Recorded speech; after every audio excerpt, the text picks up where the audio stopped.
បងជាកូនអ្នកស្រែក្រក្រៃមានត្រឹមចិត្តស្មងភាំងក្តីផ្ដាយថ្លៃអូនមិនត្រូវការជួបស្នេហ៍មិនសាកសមនឹងវាសនាអូនត្រូវគប់ចិត្តគ្រួសារស្នេហាប្រឆាបែកបាត់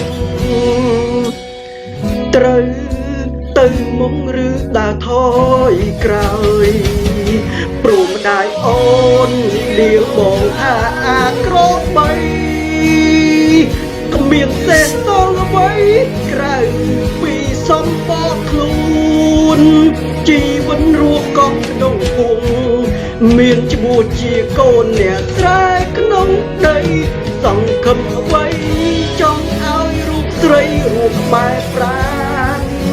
ទោះបីបងកូនអ្នកស្រែតែស្រែបងគឺស្រែពិតបើគេខ្មោចចិនបងមិនក្រំរីករាយត្រឡប់មកស្រុកយើងវិញធ្វើស្រែធ្វើស្រូវដាំតុងពេញដីដើមកាយថ្មីបងនឹងរូបស្រីមិនឃ្លាតឆ្ងាយបងសុំកាយជាខ្នងក្របី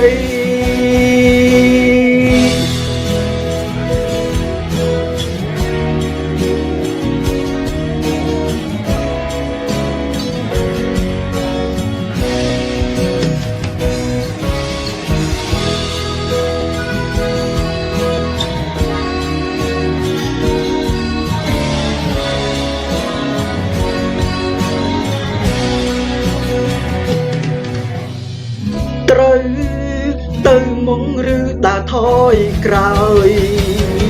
ព្រមដៃអូនលាបងថាអាក្របី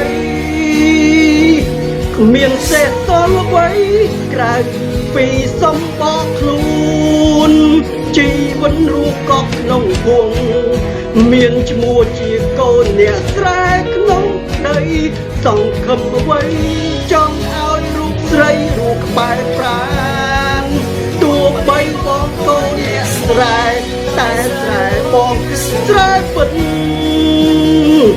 បើគេខ្វល់ចិនបងមិនក្រំរីករាយត្រឡប់មកស្រុកយើងវិញធ្វើស្រែធ្វើស្រូវដាំតុងពេញដីដើមថ្ងៃថ្មីបងនឹងរូបស្រីមិនឃ្លាតឆ្ងាយបងសុំកាយជាខ្នងក្របី